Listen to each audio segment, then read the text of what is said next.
Students, आज हम लोग क्या पढ़ेंगे? Types of reproduction. तो हमारे कितने टाइप्स के रिप्रोडक्शन होते हैं? 2 टाइप्स। कितने? 2 टाइप्स। कौन कौन से वे? एक sexual and second sexual reproduction. अब हम क्या पढ़ेंगे? एक सेक्सुअल रिप्रोडक्शन का डिफिनेशन। ओके, यहाँ पे जो ए है, एक सेक्सुअल का जो ए है, A is for absence of success. Success का मतलब क्या था? एक मेल था, एक फीमेल थी, उनकी एब्सेंस, उनकी अनुपस्थिति को हम लोग क्या बोलते हैं? Absence. Okay, when offspring are produce by a single parents, एक और सिंगल पेरेंट्स जो ऑफस्प्रिंग प्रोड्यूस कर रहा है without involvement of gamete fusion, बिना फर्टिलाइजेशन के एक सिंगल पेरेंट्स जो एक यंग वंश को जन्म दे रहा है, उसको हम लोग क्या बोलेंगे? एक सेक्सुअल रिप्रोडक्शन। कुछ भी नया नहीं है, कुछ भी अलग नहीं है, ये एक बेसिक नॉलेज है, इसको नरेश करके आपको बताया जा रहा है। Thank you.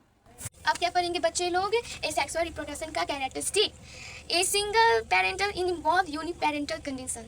A sexual reproduction का सबसे इंपॉर्टेंट की ये कि सिंगल पेरेंटल इन्वॉल्व कर रहा है यूनिपेरेंटल कंडीशन में, जैसे कि बाइनरी फिजन। बात करूँ तो मोस्ट कॉमन मेथड है कि रिप्रोडक्शन का ये इस तरह का सिंगल पेरेंटल है जो दो पार्ट में डिवाइड हो जाता है और 2 पार्ट सेल बना लेता है। यहाँ पर कहीं भी कोई और एनिमल साथ वाले सपोर्ट करने की रिक्वायरमेंट नहीं है। सिंपल एक सिंगल डॉटर यूनिपेरेंटल है।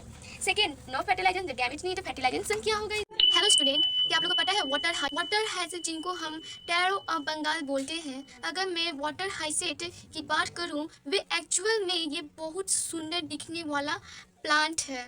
वाटर हाइसेट या टैरो ऑफ बंगाल ये इतना ज़्यादा इम्पोर्टेंट इसलिए हो गया था क्योंकि इसकी जो इनविजिबल पावर की वजह से ये इतनी जल्दी प्रोपेगेट करता है। जैसे कि इसकी छोटी सी स्टोरी सुनाऊं, क्या हुआ था? इसकी जो फ्लावर और बहुत सुंदर वॉयलेट कलर की होती है, जो वो बहुत सुंदर वॉयलेट कलर की फ्लावर है, ये बाहर की कंट्री में देखा गया।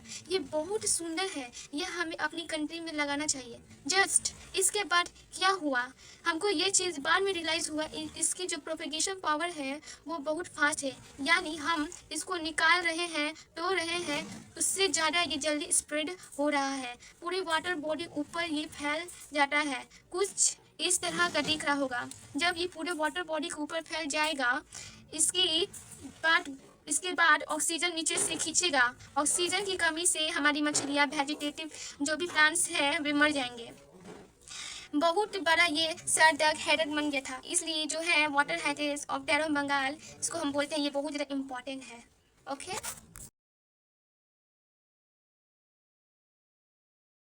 it can propagate vegetatively by offset at a fast rate and spread all over the water body in short time.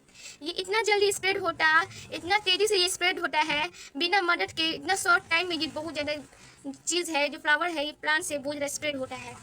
It is very difficult to remove its from the water body. इसको बहुत ज़्यादा difficult हो गया water body से निकालना, क्योंकि ये बहुत जल्दी स्प्रेड करता है। Thank you so much. Please like and subscribe and bell icon.